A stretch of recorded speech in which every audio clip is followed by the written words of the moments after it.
आता बोलू राजकीय बातम्यांकडे। पवार गटाचे प्रवक्ते विकास लवांडे यांना अटक करण्यात आली आहे। धार्मिक भावना दुखावल्या प्रकरणी लवांडेंना अटक केल्याची माहिती समोर आली आहे। पुण्यातल्या वाघोली पोलिसांकडून लवांडे यांना अटक केली गेली। खोट्या गुन्ह्यामध्ये अटक केल्याचा लवांडे यांनी दावा केलाय।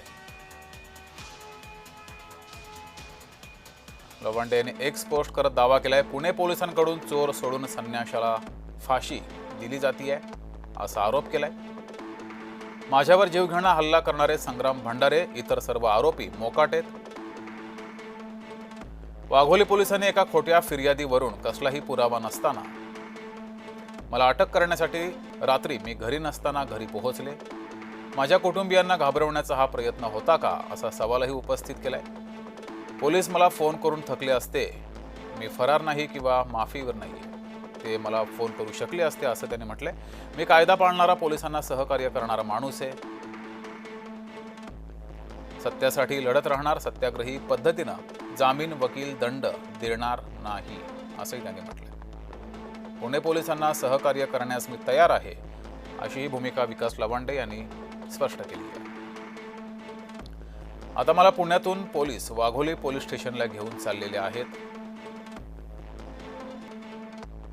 असंही त्यांनी यामध्ये नमूद केलंय। तर यावर संग्राम भंडारे यांची प्रतिक्रिया समोर आली आहे, ती पाहूयात। क्रांतिकारी संत एकनाथ महाराज यांनी म्हटलंय, केले कर्म झाले तेच भोगा आले।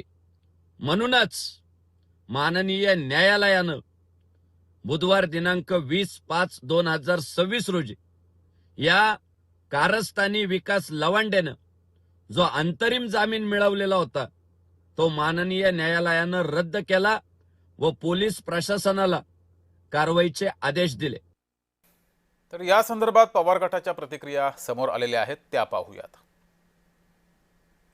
पब्लिक प्रॉसिक्युटर नाही तर सरकारी जो वकील आहे त्यांनी पोलिसांना फोन केलं, मी काय गेलो नाही कोर्टामध्ये, आता उद्याची तारीख पडली, तुम्ही आता त्याला उचला, विकास लवांडेला उचला, आणि मग त्यांना या ठिकाणी आणलं। त्यामुळे टोटली प्रोसेस लॅप्स याच्यामध्ये तिथं झालेला आहे। सरकारी यंत्रणेच्या माध्यमातून पोलीस प्रशासनाच्या मदतीने हा पक्षपात केला जातोय, भेदभाव केला जातोय, आणि अशा पद्धतीने जे बोलणारे कार्यकर्ते त्यांच्या कुठेतरी कारवाई होत चाललेली, आवाज दाबण्याचा प्रयत्न केला जातोय, हे निषेधार्ह आहे असं आमचं सगळ्यांचं मत आहे। एक तर या पीआयच्या राजीनाम्याची आम्ही मागणी करतोय।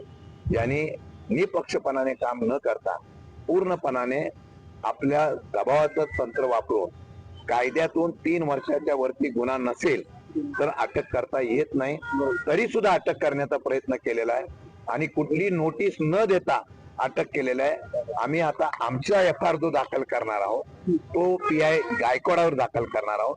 त्यांनी ज्या पद्धतीने चुकीच्या पद्धतीने कारवाई केली आहे, आम्ही कोर्टात न्याय मागू, कोर्टाने याच्यावर कारवाई करायला अशा प्रकारची मागणी तर करूच, परंतु या संदर्भामध्ये न्याय मिळाला नाही तर आम्ही आंदोलनाची भूमिका 100% घेऊ।